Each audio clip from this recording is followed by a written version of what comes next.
শহীদ জিয়ার ছেলের হাতে অস্ত্র মানায় না, বেগম জিয়ার ছেলের হাতে গণতন্ত্র ধ্বংস মানায় না। আজকে যে সন্ত্রাসী হামলা হয়েছে মির্জা আব্বাসের নেতৃত্বে, তারেক রহমানের নির্দেশ করে দেশবাসী ভয় নাই, এই জীবন বোনাস জীবন অনেক সহযোদ্ধা চলে গিয়েছে। 12 তারিখে বাংলাদেশে জনগণের মুক্তির জন্য, গণতন্ত্রের রক্ষার জন্য সবার ভোট দিবেন এবং ভোট রক্ষা করে আসবেন। আমরা আমাদের অধিকার রক্ষা করব। বিভিন্ন জায়গায় সারা বাংলাদেশে আমাদের ভাইদের উপরে হামলা হচ্ছে।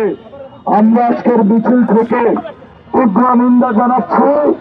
আজকে যে সন্ত্রাসী হামলা হয়েছে মির্জা আব্বাসের নেতৃত্বে, তারেক রহমানের নির্দেশ করে আমরা আপনাকে হুঁশিয়ার করে দিতে চাই, শহীদ জিয়ার ছেলের হাতে অস্ত্র মানায় না, বেগম জিয়ার ছেলের হাতে গণতন্ত্র ধ্বংস মানায় না।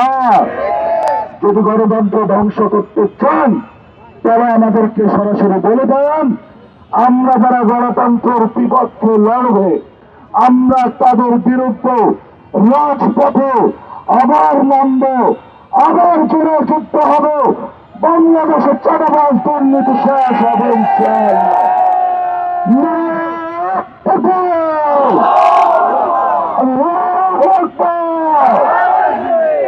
জীবন আল্লাহর কাছে সুপর্দ করে দিয়েছি, এই জীবনে ভয় নাই।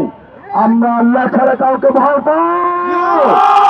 আমাদের মালিককে, আমাদের রিজিকদাতাকে, আমাদেরকে সুস্থ থাকবে কে, আমাদেরকে বাঁচাবে কে, জীবনের মালিককে, মরণের মালিককে। আল্লাহু আকবার। আমরা আল্লাহু আকবার বলে সামনে স্লোগান নিয়ে যাব। আসো, তোমাদের কত সাহস আর আল্লাহর সৈনিকদের কত সাহস। 12 তারিখ পর্যন্ত আমরা ধৈর্য ধারণ করব। রেড লাইন দিলাম, সন্ত্রাসী বন্ধ করো, চাঁদাবাজি বন্ধ করো, দুর্নীতি বন্ধ করো। 12 তারিখ পর্যন্ত সময় দিলাম। 12 তারিখের পর্যন্ত সবগুলাকে ধরে ধরে প্রশাসনের হাতে, যেভাবে আমরা আওয়ামী লীগকে তুলে দিয়েছিলাম, চাঁদাবাজি সন্ত্রাসী দুর্নীতি যারা করছে তাদেরকে আমরা ইনশাল্লাহ আইনের আশ্রয় নিয়ে আসবো।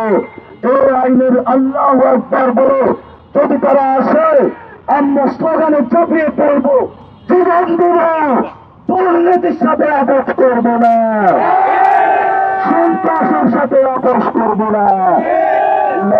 সংগ্রামী সালাম জানিয়ে যে ভাইরা আজকে আহত হয়েছেন, বীরের দেশে যুদ্ধ করেছেন, তাদের প্রতি আমি সালাম জানিয়ে আজকে আমাদের কর্মসূচি এখানেই শেষ করছে।